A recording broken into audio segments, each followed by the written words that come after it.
Welcome to Yoga Teacher Journeys, your podcast for all things yoga and mindful living. I'm Claire. And I'm Bianca, and we're two yoga teachers sharing the insights and wisdom we've picked up along our journey so far. Whether you're thinking about teacher training or exploring yoga as a way of life, join us weekly for inspiring conversations. Let's go on this journey together.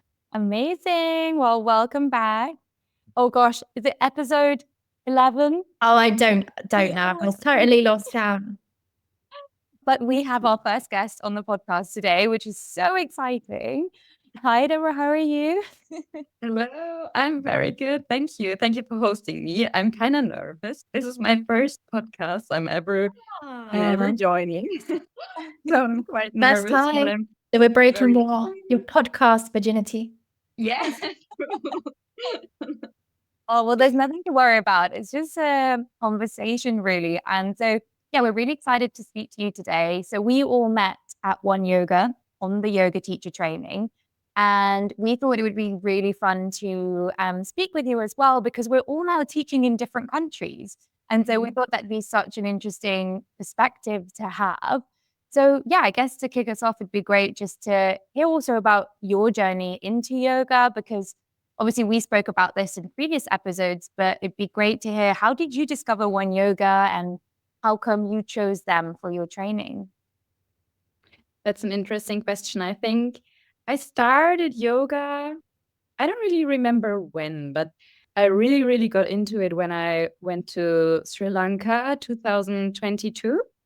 I did a surf and yoga retreat, and then I really fell in love with yoga, and I thought, okay, one day I really have to do a yoga teacher training by myself. And after those months, I did a lot of research about different schools, about different yoga schools. I came back from my travels from Sri Lanka, went back to Germany, and then I just worked a little bit, and I knew I was going to do another journey, another travel. So I was traveling to Australia for work and travel, and I worked a little bit there, and I wanted to save some money for my yoga teacher training. And I think I already discovered OneYoga quite early. So I knew already a year before that this is the one, but I was still doing some more research. But I think, so we did the yoga teacher training in April 2024. And I think I discovered it already in March 2023. And I was pretty sure that this is the one. But I still did some further research to have something to compare it to. But I always went back to that one because I was like, yeah, I think that's the one. That's so funny. You're even more prepared than I was. Yeah, we're all like, there's like a spectrum here, a scale, one extreme to the other, isn't it? Literally. Oh, that's amazing. And so what are the things then that you like so much about it? What attracted to you to it? Yeah. I remember that one day I asked a teacher. I went to a vinyasa class in Australia, and I really loved her, the way she taught. And I asked her, how did you find your yoga teacher training? And she told me, it sounds very cheesy, but she told me the training needs to reach out to you. And that's what I felt when I found OneYoga. I really know. It was a feeling. Like it finds you, doesn't it? Yeah. It kind of, and I think of all of us, it has been like that. You've just got to trust the feeling. Yeah, that's it. If like in summary, do your research, but you'll know when it's the right one. You'll know. Yeah. How was it for you? Same. It was, again, I think talking to other yoga teachers is really important. Find a teacher that you really trust and you respect and you like their class, because there's a lot of yoga schools. A lot of yoga schools, and yeah, some better than others, obviously, with this type of thing. You're investing a lot of money, and it's a lot of time as well, a whole month of your life, so I think it's really important to network in that way. So for me, the yoga school in Thailand that we went to, not the school, the yoga class in Chiang Mai that we all went to together, Layla, yeah. So I was there in January, and that was when I was like, I'm going to do my teacher training in Thailand. And I spoke to her, and that was one of the recommendations that she gave me. So I had like a list, and it just worked out. Mm-hmm. Yeah. Yeah, that's so nice. You can get very overwhelmed by all those schools and everything. So yeah, it is a Yeah. lot. Have someone to just give you a little help with that, I think is Yeah, a little hint. And so for you, Deborah, how was the OneYoga experience overall, the teacher training? How did you feel during the training? And did you know that you wanted to teach afterwards when you started? Yeah, I think I knew it.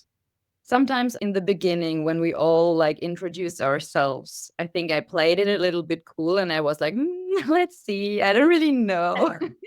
But I think I kind of knew it because it was my plan before already. But then I think I got a little bit scared because I didn't want to set my expectations too high and say like, yes, I'm going to be a teacher. I was like, okay, let's see where this goes.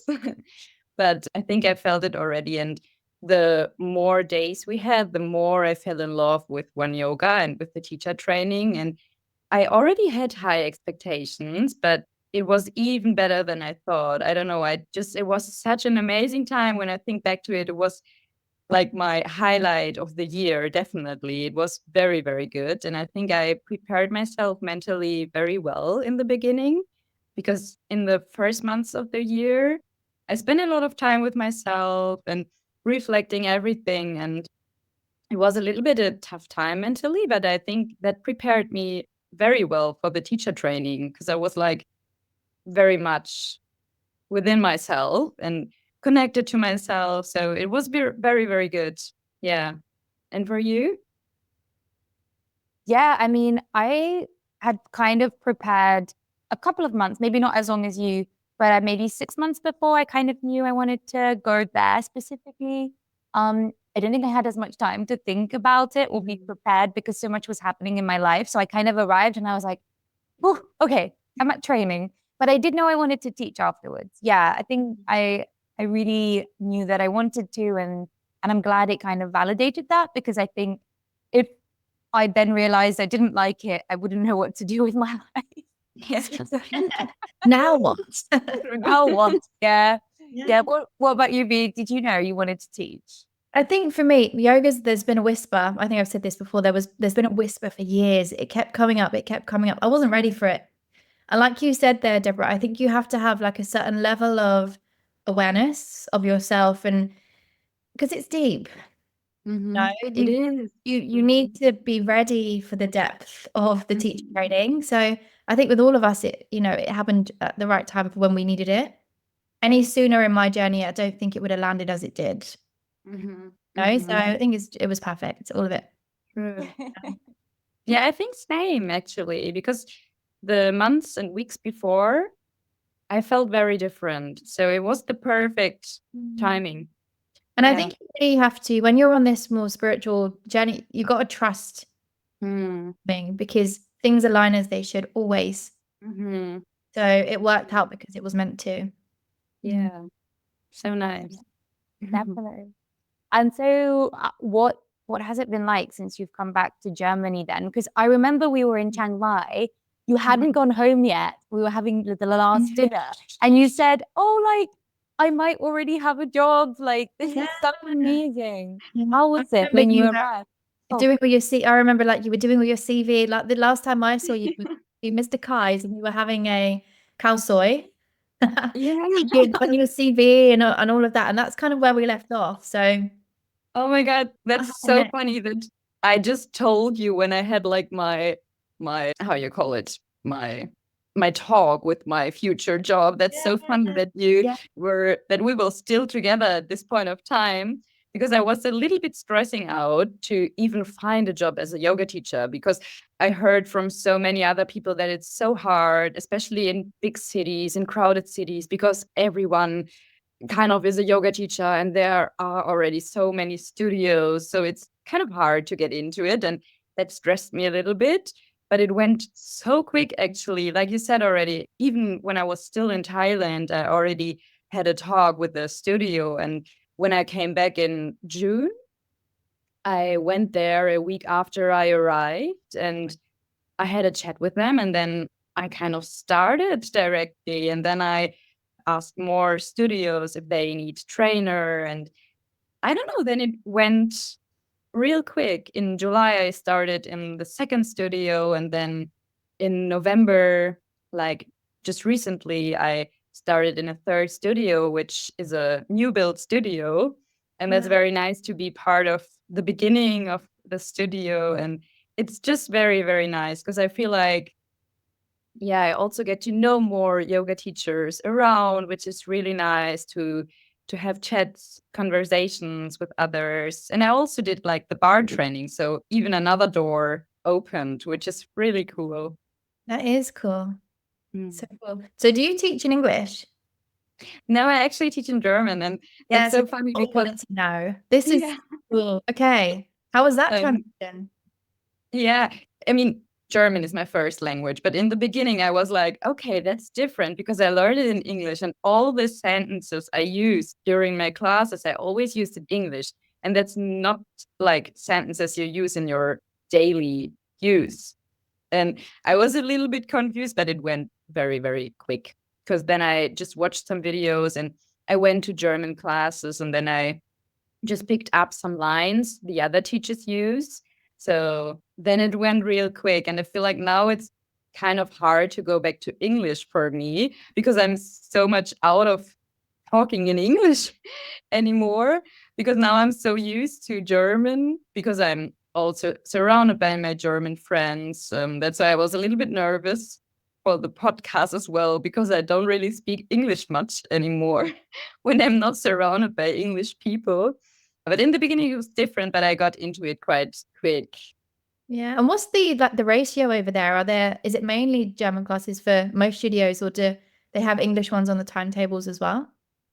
I feel like it grows because Cologne is quite a big city as well.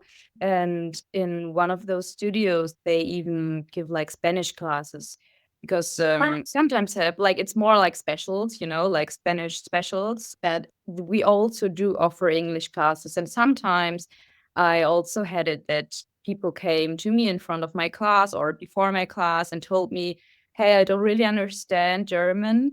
And then I asked all the other students in the beginning if it's okay if I do the class in English.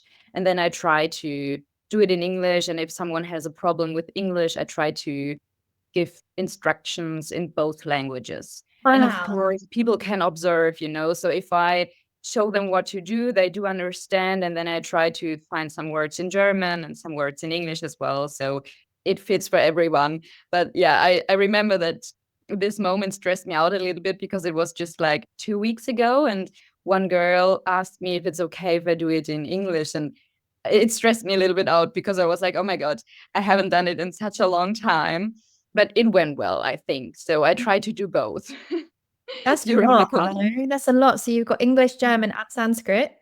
It's just like all going on there. There's a lot to remember. That's really Yeah, and impressive. Sanskrit, of course, as well. And how amazing that you can accommodate for whoever's in the room. That's really cool.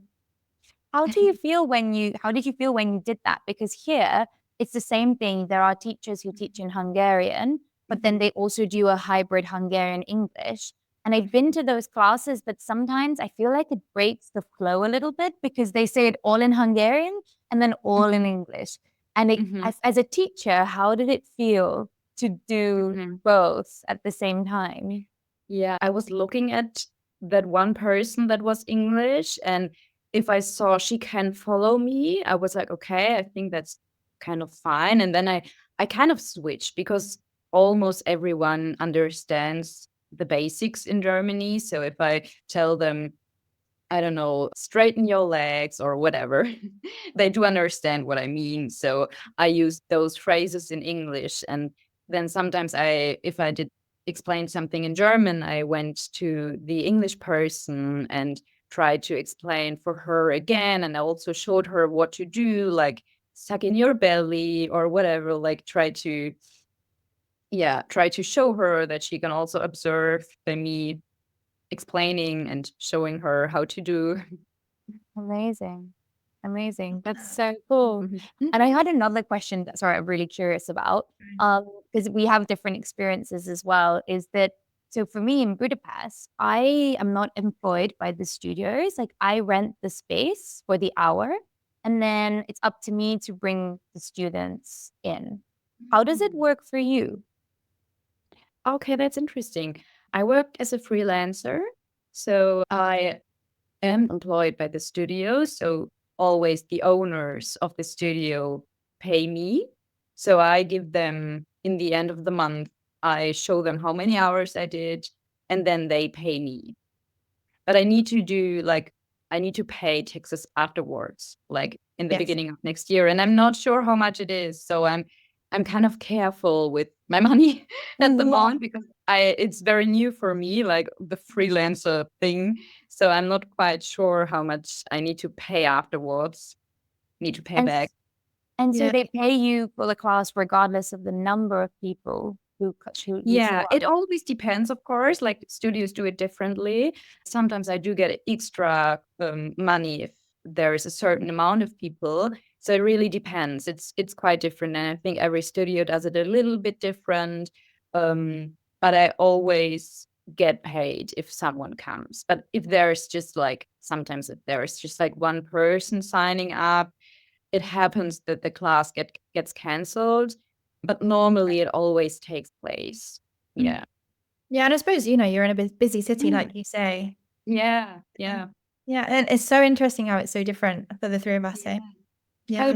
How is it with you, Bianca? In the UK, so where I teach at a couple of gyms, so they have obviously people members at the gym, and the class is always really busy. But obviously, then the members are already there. I don't promote anything. I just turn up and teach the class, and I get paid per class that I teach. Again, doesn't matter how many people are in there. I still get paid for it. And then I do some charity work as well. So with the charity work that I do, we've just agreed like a set amount per class. So I just invoice them at the end of the month as well, which is cool. And then I have another class that I teach that is my own class. So I do the advertising and everything like that. And people then pay me. Right. Oh, So wow. I get paid per person that's in the class. Okay. And I don't have to actually pay for the studio either. So that's quite lucky. Oh my God. So Yeah. you can use the studio for free. Yeah. The issue is there's no heating in there.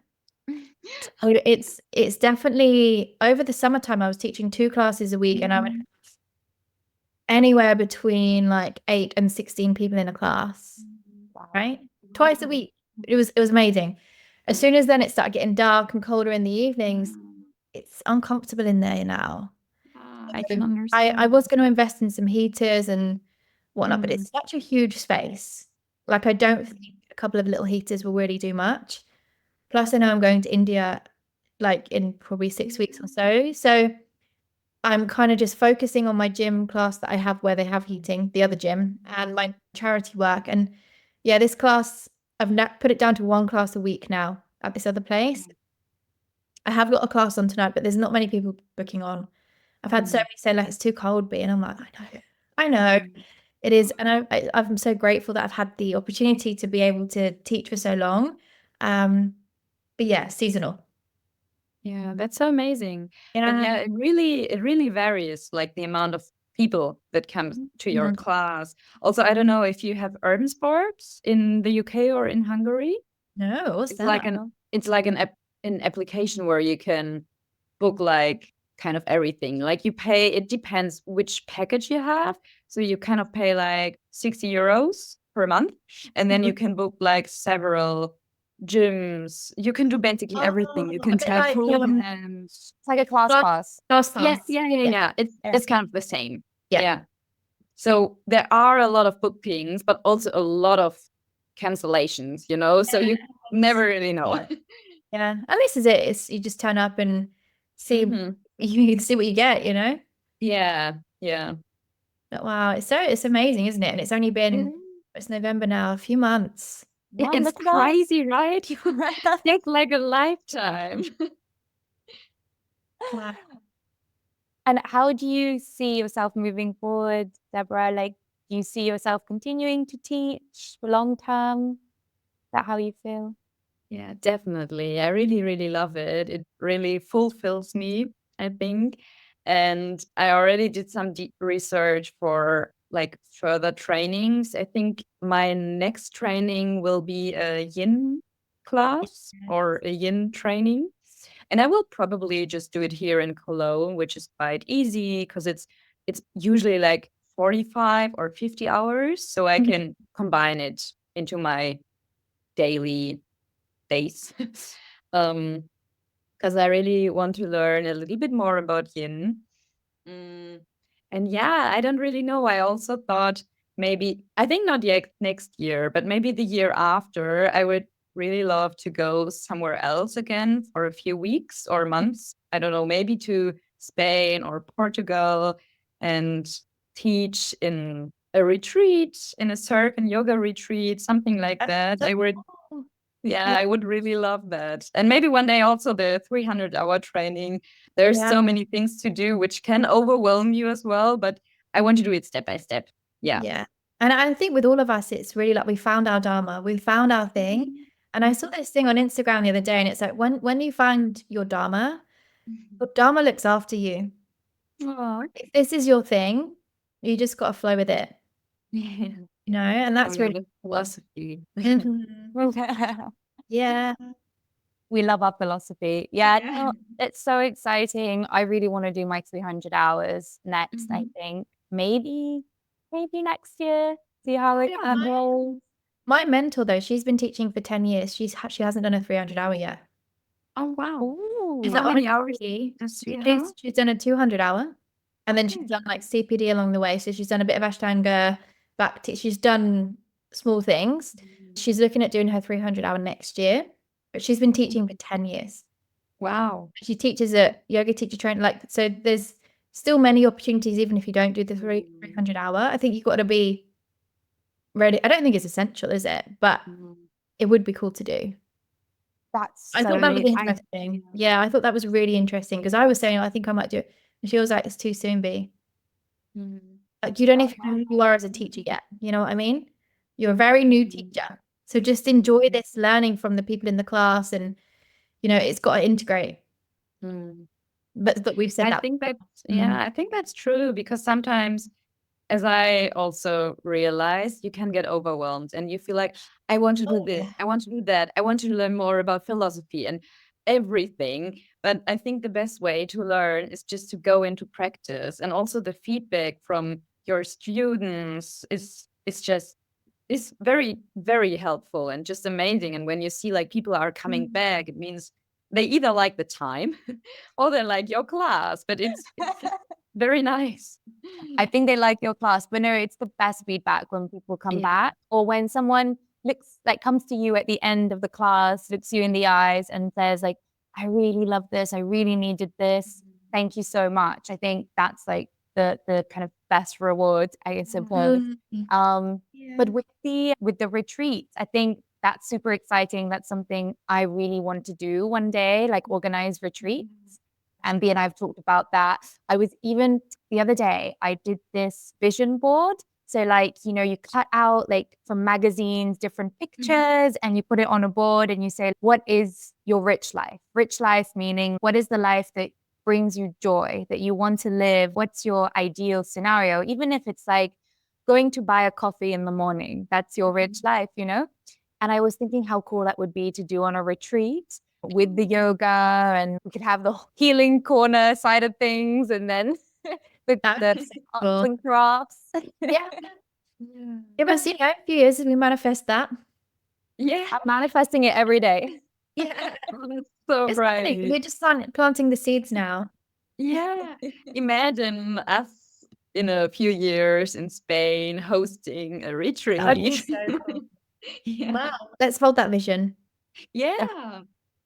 You really have to believe in it, because also when I had doubts in teaching, it still happened, you know? And I think sometimes we have to remind ourselves to be proud of the process and to see what happens and to not see what is not happening. Exactly, yeah. And I think so often we get stuck in that comfort zone, don't we? Anything, when you're growing, you've got to go into the fear. Otherwise, you don't know where you are. So it's going to feel uncomfortable whichever way. So, this is where you've got to have people around you to kind of hold that vision with you for the days where you're like, oh my God, I can't do it anymore. We'll keep you going. We'll keep the fire alive, you know? Yeah. True. there's definitely those days where you're like, right, should I just get a 9 to 5 again? Oh my God, I think this often. Yeah. Um, Because you have to be like physically and mentally healthy and prepared for those sessions. Because I do realize that sometimes I had those days where I felt like very, very drained, and you have to give those positive energies. And I feel like, oh my God, I'm faking it because I don't really feel it myself. But in the end of the session, it worked out because then I felt much better and people gave me positive feedback. And I was like, okay, that helped me. Yeah, I think even as the teacher, our energies are still being alchemized, aren't they, when we teach and when we share in that way? And we're not always going to be feeling high Yeah. and sometimes you can tailor the class to match that. I often find around my period, like around my cycle, fluctuations with like how I should sometimes I get my lefts and rights. I mean, actually not sometimes, a lot of the time. Lefts and rights. People are used to that by now. But yeah, we're human too, you know? So yeah. And often, yeah, as you say, yoga's always the answer. When I Mhm. feel like you said drained, low energy, all of that, actually even teaching the class gives me so much energy afterwards. I always feel so much better, even if I have like a day where I feel like, oh, today's really hard, like it's gray, it's really cold, I don't want to go out in the dark. But then after the class, I just, even teaching it, I just like feel amazing. Yeah.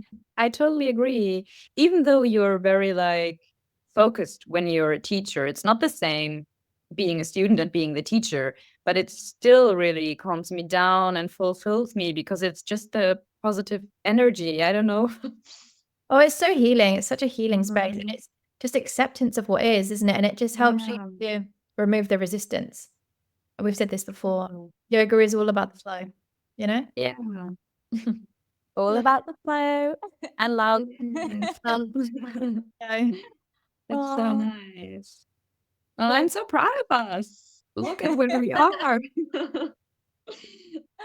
Oh, me too. Well, it was so nice talking to you. Is there anything else you wanted to add or anything you want to reflect on your journey with yoga and teaching? Something you want to share?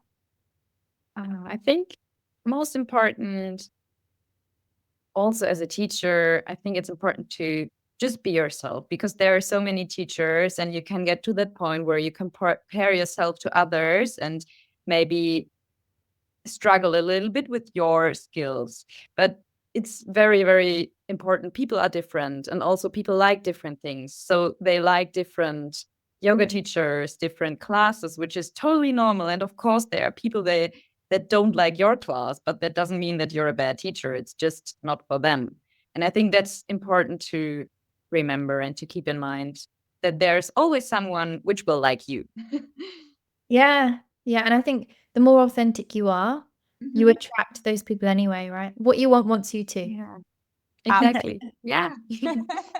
Love it. That's an amazing way to finish this episode. So thank you so much. We'll be back you next too. week. Maybe with more philosophy, maybe Yeah, with other we were going to talk about karma. Oh, yes. Ooh. But Debora will link your Instagram page and stuff in the show notes so people can find you. If they're in Cologne, go try a class with Debora. Definitely. And we'll catch you next time. Yeah, thank you so much for hosting me. It was fun to see and hear you again. See you. Bye.